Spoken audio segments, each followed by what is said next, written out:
Hello friends, नमस्कार। तो देखिए यहाँ पर जो है सिमडेगा जिला में जिला स्वास्थ्य समिति के तरफ से टोटल जो है 70 पोस्ट के लिए वैकेंसी निकाली गई है। ठीक है, 70 पोस्ट के ऊपर जो है स्वास्थ्य विभाग की तरफ से वैकेंसी निकाली गई है। और ये कहाँ के लिए निकाला गया है? तो सिमडेगा का सदर अस्पताल के लिए निकाला गया है। ठीक है, और ये जो आपको फार्म भरना है वो 10/1/2026 तक इसको भरने का अंतिम तिथि रखा गया है।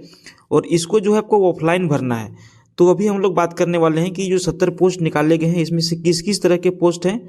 ठीक है, और यहाँ पे इसके लिए जो है एजुकेशनल क्वालिफिकेशन क्या होना चाहिए, क्या सारी क्राइटेरिया इसमें रहने वाली है, कैसे आप इस फार्म को भर सकते हैं, ऑफलाइन भरना है तो इस फार्म को कहाँ पर आपको भेजना है और इसका प्रक्रिया और प्रोसेस क्या रहेगा, सारा कुछ जानकारी हम आपको इस वीडियो में देने वाले हैं। देखिए, ठीक है, तो सबसे पहले तो यहाँ पे आप देख लीजिए कि ये जो है जिला स्वास्थ्य समिति सिमडेगा झारखंड की तरफ से निकाला गया है। आवेदन की अंतिम तिथि यहाँ पे दे दिया गया है 10/1/2026। यहाँ पे क्या लिखते हैं कि जिला स्वास्थ्य समिति सिमडेगा के अंतर्गत संविदा के आधार पर नियुक्ति हेतु विज्ञापन। ठीक है, अब यहाँ पर देखिए टोटल अलग अलग तरह के पोस्ट हैं। ठीक है, यहाँ पे पोस्ट 1 से लेकर के टोटल यहाँ पे देखा जाए तो 13, 14, 15 यहाँ तक देखिए टोटल जो है 23 टाइप के पोस्ट हैं, अलग अलग पोस्ट हैं। ठीक है, जिसमें से एएनएम है, जीएनएम है आपका, उसके बाद आपका अकाउंटेंट का है, उसके बाद फार्मासिस्ट का है, उसके बाद आपका जो है काउंसलर का है। ठीक है, इस तरह के बहुत सारे पोस्ट यहाँ पर है। तो हम लोग इसको देखेंगे, एक एक करके देखेंगे कौन सा पोस्ट के लिए क्या एजुकेशनल क्वालिफिकेशन रखा गया है। ठीक है, पहले हम लोग कुछ इसके बारे में कुछ और जानकारी ले लेते हैं। जैसे कि अभी ये बताना चालू करेंगे तो वीडियो लंबा होगा। तो सबसे पहले हम बात कर लेते हैं इसको भरने के लिए कि कौन एलिजिबल है। तो भरने के लिए सबसे पहले कोई भी ऐसे व्यक्ति जिनका उम्र 21 साल हो गया है वो इस फार्म को भर सकते हैं। ठीक है, लेकिन अगर यदि अधिकतम उम्र सीमा की हम बात करें तो अधिकतम उम्र सीमा कोई जनरल कैटेगरी से आते हैं तो उनके लिए 35 ईयर्स रखा गया है, और OBC 1 OBC 2 में आते हैं तो 37 ईयर्स रखा गया है, और ST SC जो पुरुष महिला है उनके लिए 40 साल रखा गया है, और OBC 1 OBC 2 जनरल EWS की जो महिला है उनके लिए 38 ईयर्स रखा गया है। उसके बाद कुछ दिव्यांग पर्सन जो है उनके लिए 5 साल यहाँ पे आयु में छूट रखा गया है। ठीक है, तो ये आपका हो गया आयु। ठीक है, एज कितना से कितना तक के लोग भर सकते हैं। देखिए, उसके बाद क्या है ना, ये जो वैकेंसी निकाला गया है ये निकाला गया है पर संविदा के आधार पर। ठीक है, संविदा का क्या मतलब होता है? एग्रीमेंट के तौर पर। हालांकि जिनका एक बार इसमें जॉब लग जाता है जल्दी से कोई भी छुड़वाता नहीं है, क्योंकि स्टाफ की बहुत भारी कमी रहती है और प्रत्येक बार जो है नियुक्ति करना पॉसिबल नहीं हो पाता है। तो ये संविदा के आधार पर जो है आपको लिया जाएगा इसमें, और एनुअल परफॉर्मेंस के आधार पर आपको आगे के लिए जो है सो मतलब कि रखना है या फिर हटाना है वो डिसीजन लिया जाएगा आपके काम के ऊपर, समझे। और उसके बाद यहाँ पर देखिए शैक्षणिक योग्यता वगैरह तो हम लोग बात करने वाले हैं। इसमें देखिए चयन का जो प्रक्रिया रखा गया है वो चयन का प्रक्रिया रखा गया है आपका बिल्कुल बिना एग्जाम के। ठीक है, इसमें कोई एग्जाम आपका नहीं होगा, सीधा आपका मेरिट बेसिस पर होगा। ठीक है, सीधा आपका कैसे होगा? मेरिट बेसिस पर आपका इसमें नियुक्ति होगा। जिनका जो मतलब की एग्जामिनेशन है, जैसे कि देखिए 10th बोर्ड एग्जाम आपका, उसमें आपको फुल पॉइंट्स मिलेगा 10, 12th में मिलेगा 10, एसेंशियल क्वालिफिकेशन जो है उसके लिए 40 नंबर है, रिलेवेंट हायर क्वालिफिकेशन जो इससे रिलेटेड है उसके लिए 25 है, और उसके बाद आपका एक इंटरव्यू होगा चाहे रिटन टेस्ट होगा। जनरली चांस रहता है इंटरव्यू का ही, उसके लिए आपको 15। तो टोटल 100 अंकों का यहाँ पर आपको जो है 100 अंकों को लेकर के जोड़ करके जो आपका मेरिट तैयार किया जाएगा। तो इसमें उम्मीद है कि इसमें परीक्षा आपका नहीं लिया जाएगा। ठीक है, तो ये आपका हो गया परीक्षा से रिलेटेड। उसके बाद देखिए, अगर यदि आप इस फार्म को भरना चाहते हैं तो आपके लिए आपको जो है कौन कौन सा डॉक्यूमेंट्स व्यवस्था कर लेना है। ठीक है, तो यहाँ पर देखिए आवश्यक अंक पत्रों एवं प्रमाण पत्रों की अभी प्रमाणित प्रति। ठीक है, अब यहाँ पर देखिए जो भी आपका एजुकेशनल क्वालिफिकेशन है उसका जो मार्कशीट है और उसका जो सर्टिफिकेट है उसका सब अभी प्रमाणित, उसका सभी जो है सब प्रमाणित क्या रहेगा? फोटो रहेगा, फोटोकॉपी रहेगा। उसके बाद आरक्षण का दावा हेतु सक्षम पदाधिकारी द्वारा निर्गत आवासीय प्रमाण पत्र आपको चाहिए। उसके बाद जाति प्रमाण पत्र चाहिए। जन्म तिथि से संबंधित जो है मैट्रिक आपका प्रमाण पत्र चाहिए। अगर यदि कंप्यूटर दक्षता मांगा गया है तो कंप्यूटर दक्षता का प्रमाण पत्र चाहिए, अगर यदि मांगा गया है तो, नहीं तो कोई बात नहीं। और आवेदन प्रपत्र के साथ में जो है सब अभी प्रमाणित 2 पासपोर्ट साइज का फोटो आपको देना है, और इसको जो है दिनांक 10/1/2026 के शाम के 5 बजे तक जो है विहित प्रपत्र में आपको जमा करा दिया जाना है। ठीक है, अगर यदि आप इससे लेट करते हैं तो आपको क्या होगा? ये फार्म आपका एक्सेप्ट नहीं होगा। अच्छा, यहाँ पर क्या है कि इसको भरने के लिए जो है ना फी भी रखा गया है। ठीक है, इसके लिए फी रखा गया है, 2 अलग अलग कैटेगरी बांटा गया है। एक में आपको 400, एक में आपको 200।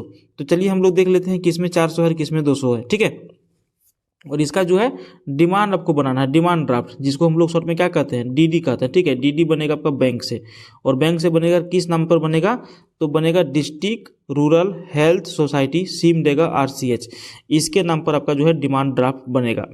तो चलिए हम लोग देख लेते हैं। देखिए, आवेदन शुल्क जो है, आवेदन हेतु प्रत्येक पद के लिए सामान्य कोटि, पिछड़ा वर्ग, अत्यंत पिछड़ा वर्ग के आवेदकों के लिए 400 रुपये रखा गया है, और अनुसूचित जाति और अनुसूचित जनजाति आवेदकों के लिए 200 रुपये का यहाँ पर जो है डिमांड ड्राफ्ट आवेदन पत्र के साथ में संलग्न करना अनिवार्य होगा।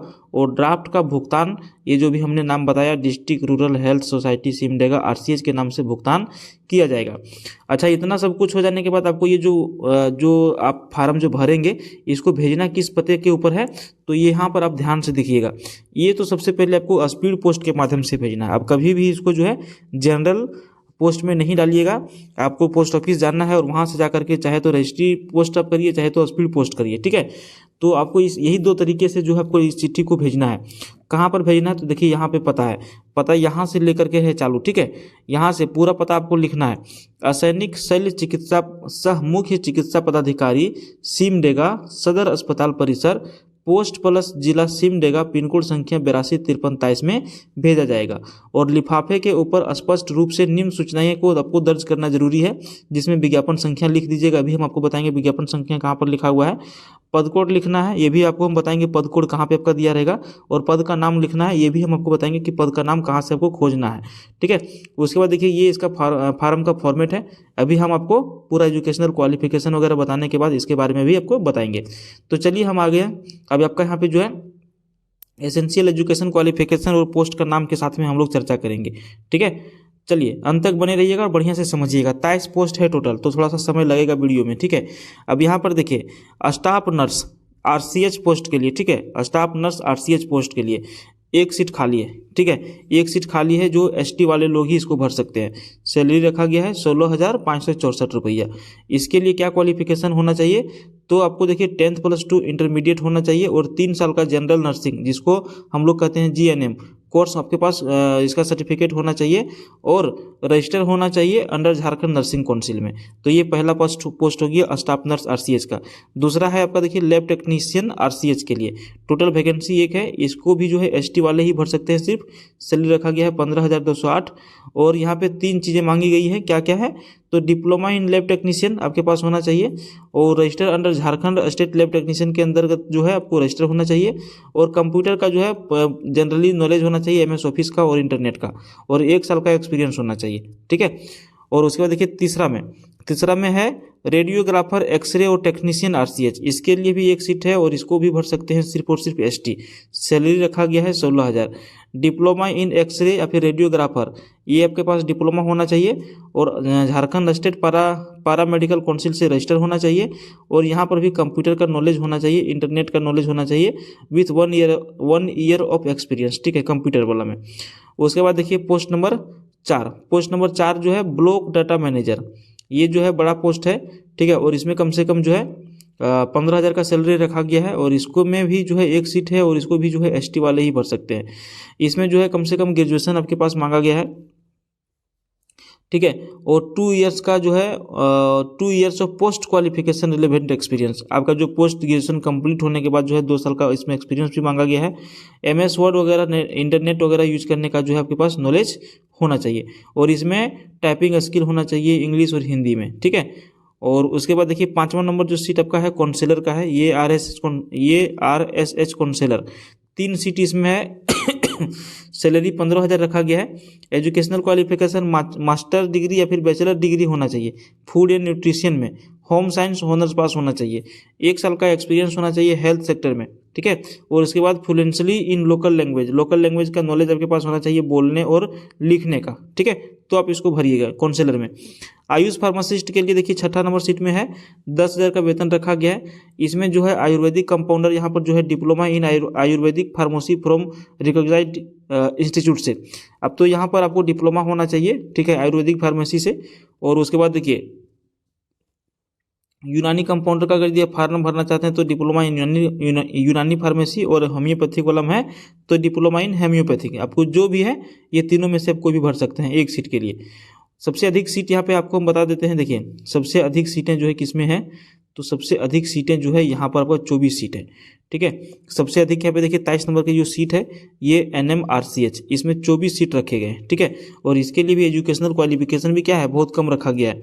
तो इसमें क्या रखा गया है कि 10th + 2 कम से कम आपका पास होना चाहिए, should have completed ENM course, और ये आपके पास ENM का डिग्री होना चाहिए। ठीक है, और उसके बाद आपका दूसरा नंबर में है कि register under Jharkhand nursing council, तो झारखंड नर्सिंग काउंसिल जो है वहाँ से आपका रजिस्टर होना चाहिए।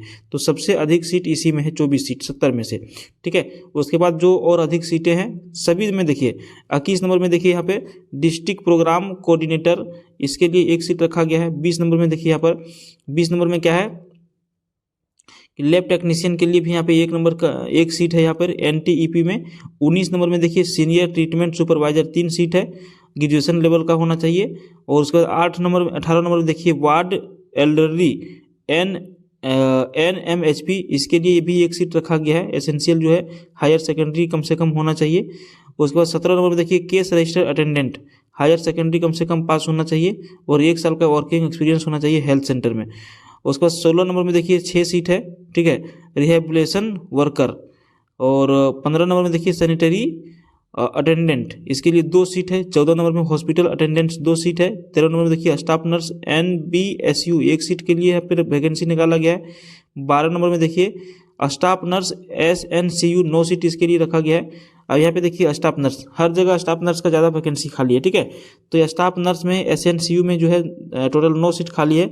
इसके लिए भी क्या है, ज़्यादा एजुकेशनल क्वालिफिकेशन नहीं मांगा गया है, कम से कम 10th + 2 आपके पास होना चाहिए और 3 साल का GNM का आपके पास कोर्स का सर्टिफिकेट होना चाहिए और झारखंड नर्सिंग काउंसिल में आपका रजिस्टर होना चाहिए। सैलरी रखा गया है 15,564 रुपया। तो अगर यदि आप इसको भरना चाहते हैं तो अच्छी तरह से इसको पढ़ लीजिएगा, एजुकेशनल क्वालिफिकेशन वगैरह क्या क्या रखा गया है सारा कुछ समझ लीजिएगा, उसके बाद ही आप इस फार्म को भरिएगा। ठीक है, हम आपको इसका फॉर्मेट दिखा देते हैं कि इसको फार्म को भरने के लिए क्या क्या आपको जरूरत पड़ेगी। तो सबसे पहले सब अभी प्रमाणित फोटो आपको यहाँ पे चिपका देना है, उसके ऊपर साइन कर देना है, क्रॉस साइन।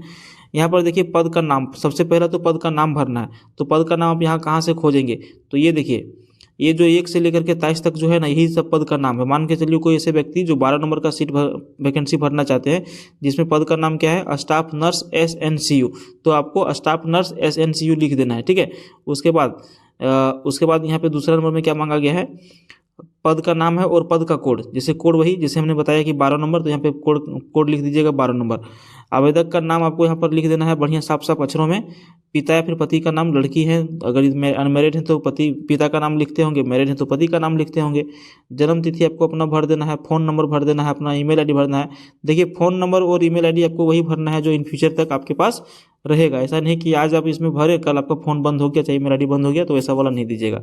अस्थायी पता भर दीजिएगा बढ़िया से पिन कोड के साथ में। पत्राचार का भी पता भी भर दीजिएगा, यदि गांव देहात के आप लोग हैं तो पत्राचार का पता और अस्थायी पता दोनों सेम भराता है। ठीक है, उसके बाद देखिए आपका एजुकेशनल क्वालिफिकेशन जो है उसको भरना है। क्रमशः उच्चतम योग्यता से शुरू करते हुए न्यूनतम 10वीं तक की योग्यता के अंकित करें। आपका हायर एजुकेशन जितना भी होगा, जैसे PG की है तो PG से स्टार्ट करके यहाँ पे 10वीं तक क्लास में आइएगा। ठीक है, 10वीं क्लास में जो आपका हायर होगा। 12th है हायर तो 12th से चालू करिएगा, ग्रेजुएशन हायर है तो ग्रेजुएशन से चालू करिएगा। कौन साल पास किए हैं, कौन सा बोर्ड था, कुल कितना अंक का था परीक्षा वो, और कितना आप प्राप्त किए थे और कितना प्रतिशत आपका हो गया, ये भरना है। अगर यदि कार्य अनुभव आपके पास है तो कार्य अनुभव के बारे में यहाँ आपको भर देना है अच्छी तरह से बढ़िया से। कौन सा पोस्ट पर आप काम करते थे, कहाँ पर काम करते थे, कब से आप काम पर लगे और कब तक आप वहाँ पर काम किए। उसके बाद किस श्रेणी में आप आ रहे हैं, जनरल में है कि OBC 2 में है कि OBC 1 में है कि अनुसूचित जाति में है कि अनुसूचित जनजाति में, आपको भरना है। 11 नंबर में है कि कोई व्यक्ति यदि विकलांग है तो विकलांग के बारे में भरना है। ठीक है, और उसके बाद 12 नंबर में सबसे इंपॉर्टेंट चीज़, इसको आप गलती करिएगा तो आपका फार्म रिजेक्ट हो जाएगा। यहाँ तो सबसे पहले जब जो DD बनाइएगा, जो हम आपको बताए थे कि 400 रुपया और 200 रुपया जो एप्लीकेशन फी रखा गया है वो वाला है। तो यहाँ पे जो DD आप बनाइएगा उसका DD नंबर यहाँ पे आपको लिखना है। उसके बाद किस डेट को ये इशू हुआ है वो लिखना है, और drawn from bank and branch, कौन सा बैंक और कौन सा ब्रांच से आप ये जो है बनवाए हैं ये लिखना है। ठीक है, उसके बाद घोषणा करना है यहाँ पर कि उपरोक्त सभी सूचनाएं मेरी जानकारी में सही है और कोई भी सूचनाएं गलत पाए जाने पर मेरी उम्मीदवारी स्वतः जो है रद्द की जा सकती है।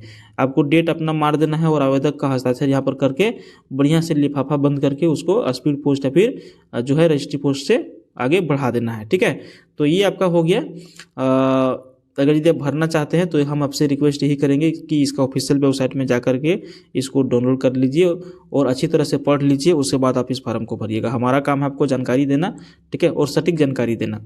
चलिए, धन्यवाद।